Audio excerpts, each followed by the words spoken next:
everybody, we're back here again about to cook. Tonight I'm going to use a combination of my cast iron big stew pan, which is I've always for years used Le Creuset, but I found this company and a lot of professional cooks use it, Staub, S-T-A-U-B, Le Coquette, and I just like the variation of sizes. It suited me more than what I needed.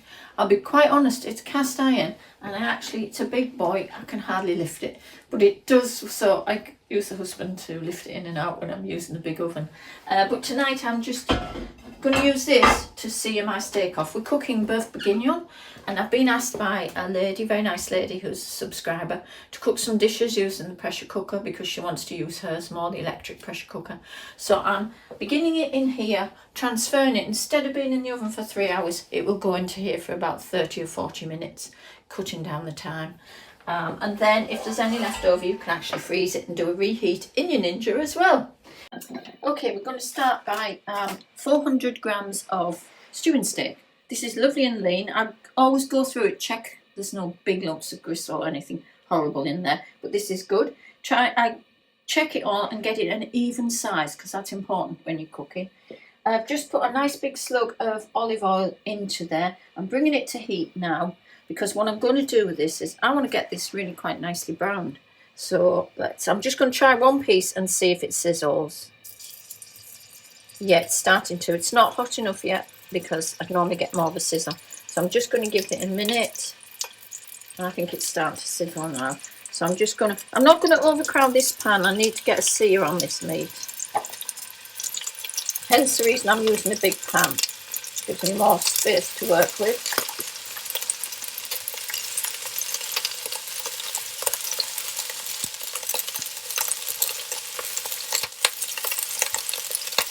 Right, that's about half the meat.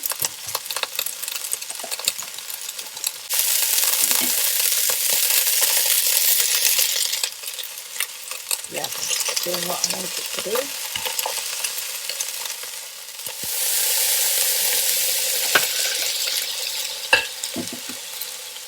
When I'm happy with the sear, I'll take this batch out and put the next batch in and just repeat the process.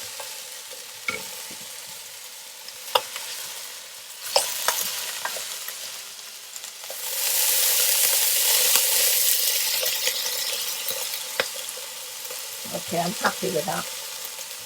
So I'm just going to turn it down a little while I just get this batch onto my plate. I will bring the heat back up and put the next batch in. I'm only putting small batches in because I don't want this meat to steam. If you put a large lot in, you will end up steaming the meat and not feeling the meat.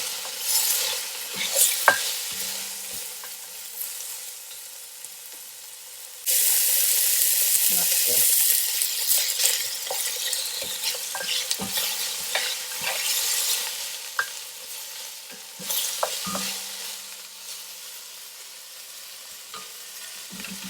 Right, my kasori has the ability of sauté, most of them do today, so I could have chose to sauté in that pan, but I'll be honest, I do find cast iron just the best to get a lovely sear on the meat, so that's why I prefer to do my sauté in here and move it over there when I'm ready to go.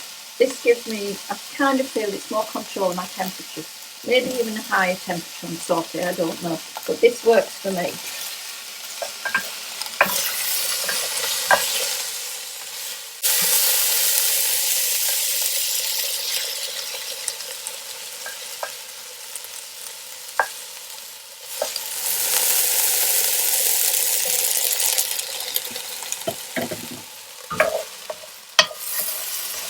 Yeah. I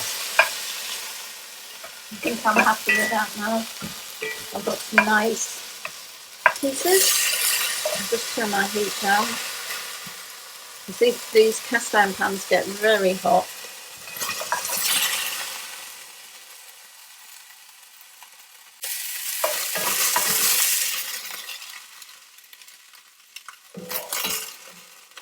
Okay, right, next step, you can use pancetta. I'm using just 2 rashers of smoked streaky bacon. That's going in there. This is just to add that extra flavour. You want this really meaty flavour from this great winter classic.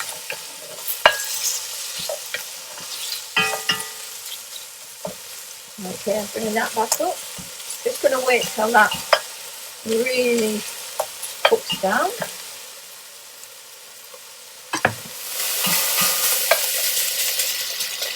Oh, the smell of the smoked bacon and the beef is lovely.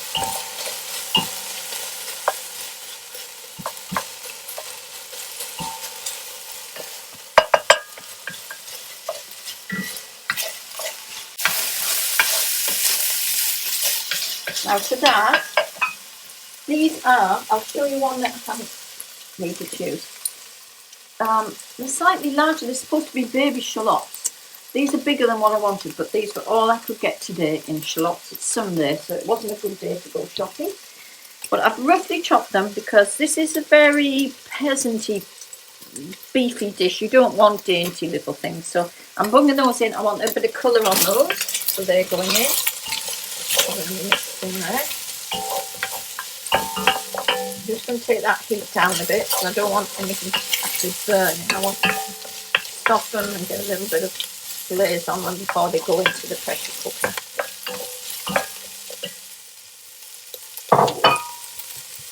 In here is my puccini mushrooms.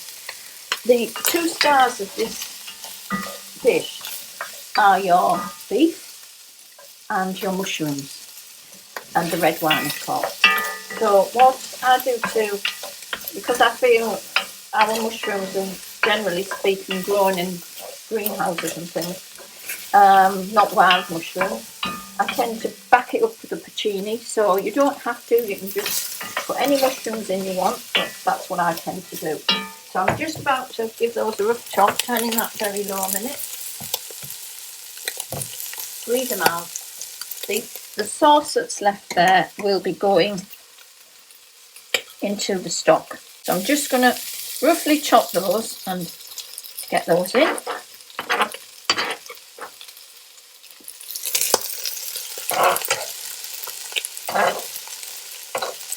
They're all kind of cooked down. Right, I need to get some wine in it. First of all, 1 tablespoonful of flour. Actually, I'm going to use a bit less because I don't feel we need a lot. And the only reason I'm putting this flour in is to slightly thicken the sauce a bit. Stir that around. Start to turn the heat up, ready for taking the wine.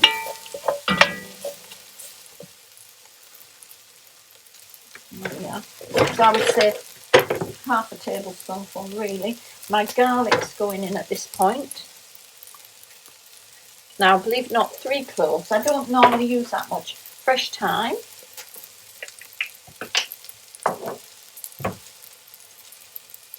And a sachet of bouquet garni, if I can get one out of the pot. Looks like a tea bag, folks. Make sure you fish it out. Right, okay. So I'm just going to go around with all that. Bring the heat up a little bit. And get ready with, because it's going in the pressure cooker, I'm not adding as much wine as if I was going to cook it on the top. But what I may do is add a little bit later. I'll see how this goes. So I'm just going to deglaze the pan first.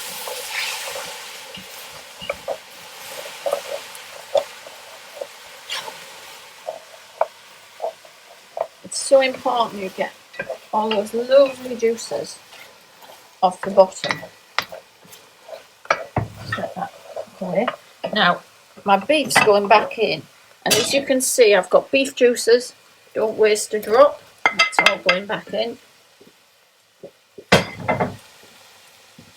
Stir it round, and then I'm going in with the rest of the wine. Actually, at this point, before we put the rest of the wine in, I think we'll talk about mushrooms.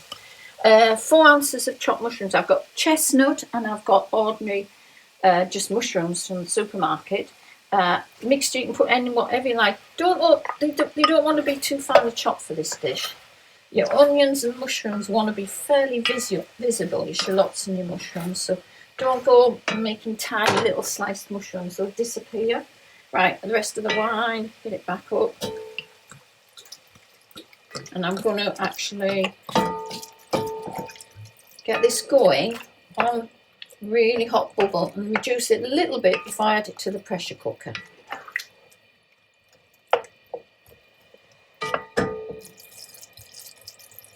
Smells amazing, guys. So that's about a good 3/4 of a bottle. Into that, one of my favourite things I use is a little bit of mushroom ketchup when I'm using mushrooms, just to support it. And this is just 5ml. You don't need a lot. It's just a backup.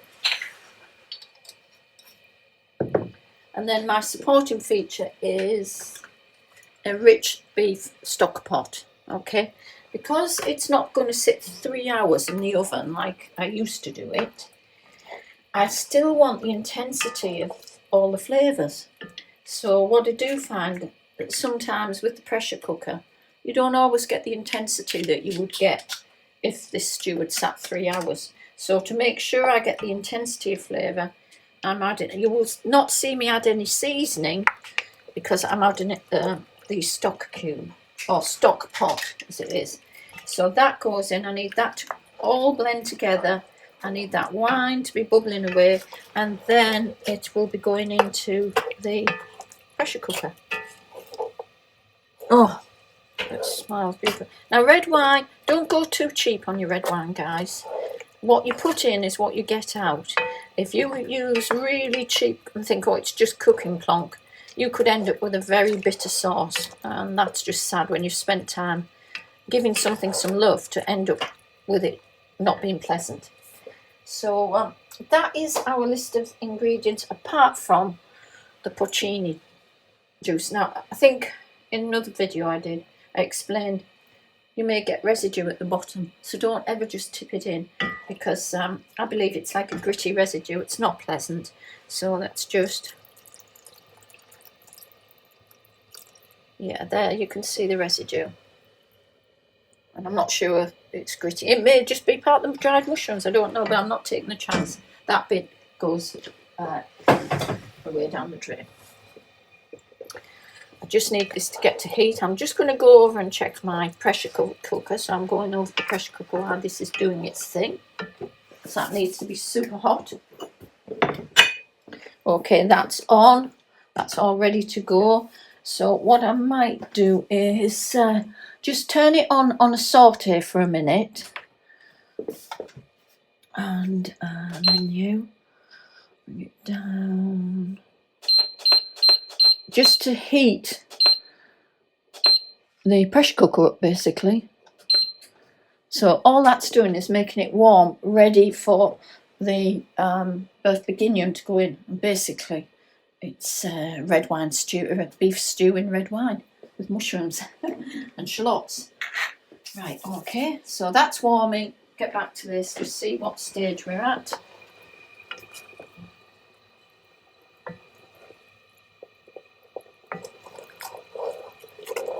And as you can see, that's quite thin at the moment, so possibly I may need to reduce it a little further once it comes out the pressure cooker. I'll see what I can do here while it comes up. It does, once it comes to boil, it reduces fairly quickly.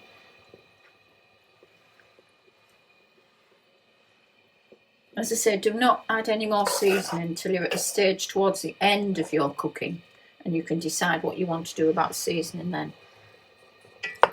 Because if you add stock cubes or stock pots, they have a lot of seasoning in there.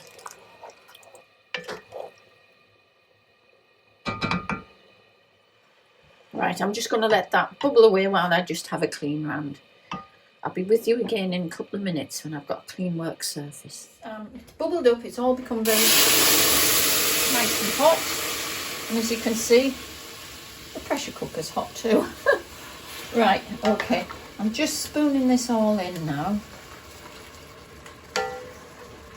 It's too big a pan for me to possibly try and lift up and tip it in. And plus the fact when you're putting it into something like that, as you saw, you don't want to get burnt.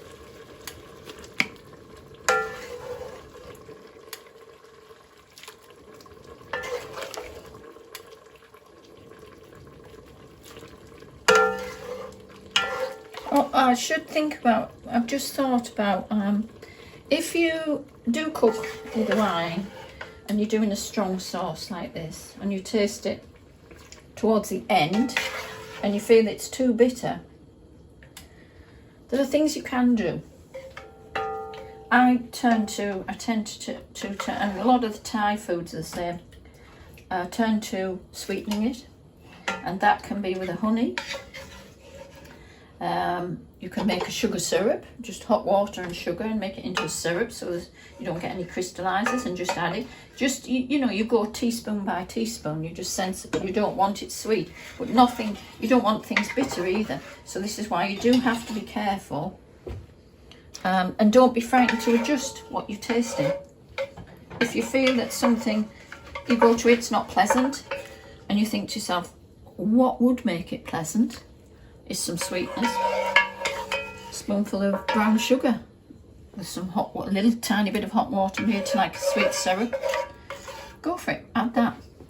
Right, okay, I am not adding, I'm leaving that there because I'm going to thicken that and add that to that, because with it being the pressure cooker, you don't want too much liquid. So let's just close this down. Okay, I'm pushing it back into its little position. And I'm going to go onto steam. Okay, and then I'm going to go with, because the meat is very small, 25 minutes. If after 25 minutes I still think the meat needs to break down, because it's only stewing steak, it's a muscle meat, it may need to break down a little more. But because it's only small pieces, I'm hoping that will be done. So let's go with that. Okay, that's just a sign it's coming to temperature. I'll check my safety valves are all clear and everything. And hopefully, fingers crossed, we'll have a nice Boeuf Bourguignon in about 25 minutes.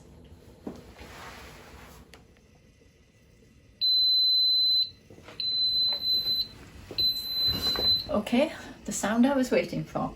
Let's turn it off and let's do a steam release. On mine it's just a little bun. Keep well back though, guys. I'm doing a quick steam release because I want to get in there.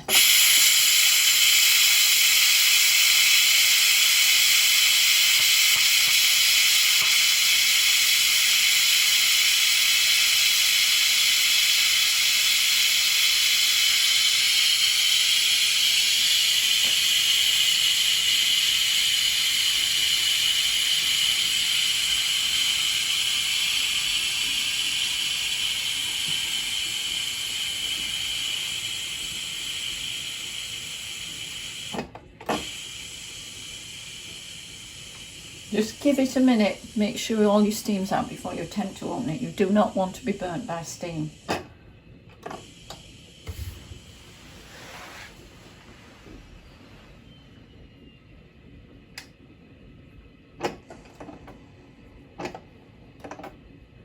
Okay.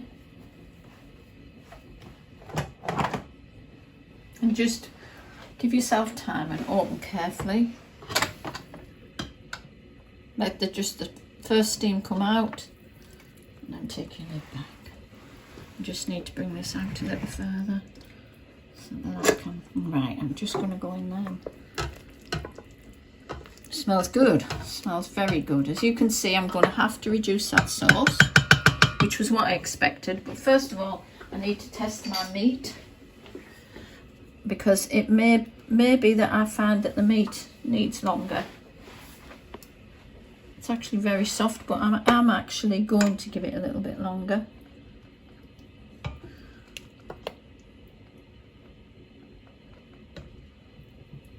Yeah, it's not just quite falling apart, so I'm going to give it another 10 minutes. As I said, this would normally be in the oven close to 3 hours when I do it. So what I'm going to do is I'm going to take some of that sauce out now and add it to the sauce I've got left. so there's less in there that will intensify the steam on the meat. So I'm just going to grab my saucepan. I actually cooked that sauce down, so I'm going to put more in now, cook it down again. I'm only taking liquid out.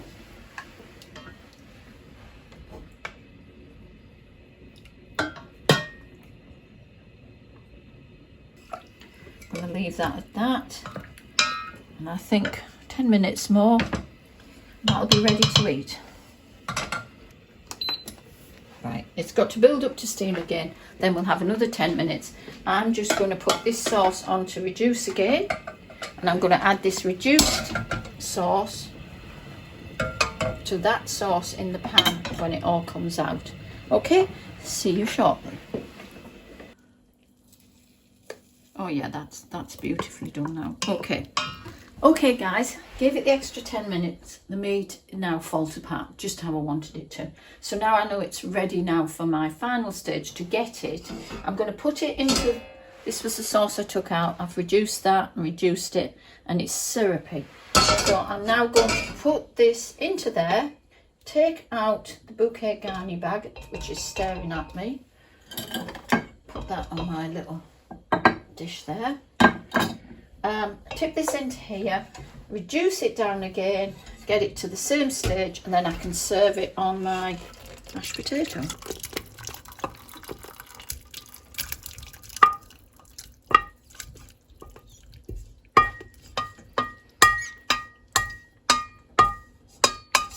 Beautiful. Okay, right, put that back on. Go to a high heat. I just want that sauce to develop a little more. I need to taste it. Just let me see what I've got in here.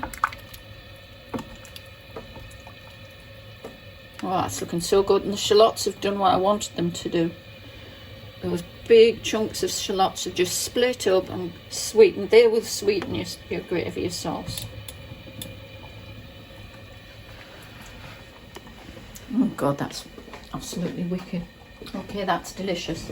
So all I need to do now is just get a little bit of reduction going till I feel as though it's just took off some of that excess liquid, so I've got a thicker sauce. Then we'll be eating. Okay, serve up. So I'm just going to put creamy mash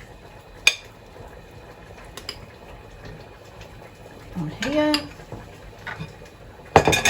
and then I'm going to serve the Boeuf Bourguignon. Juice in the sauce is always a really good way to handle things, because that will intensify the flavour of everything. Okay, but it just means that you are longer in the process. So if time's of the essence, cut the wine level down. You can't add raw wine to it later though. Don't do that, because you do need to cook wine out, otherwise it's not pleasant and it tastes very odd. So anyway, that looks yummy. I'm looking forward to this. Hope you give it a try. That's done part on the hob and in the pressure cooker. Against 3 hours, there's a big difference. Normally I would put this on a lunchtime ready for an evening meal, where I've done it all in the matter of the hour in here. So worth trying. Okay, thank you for watching. Bye guys.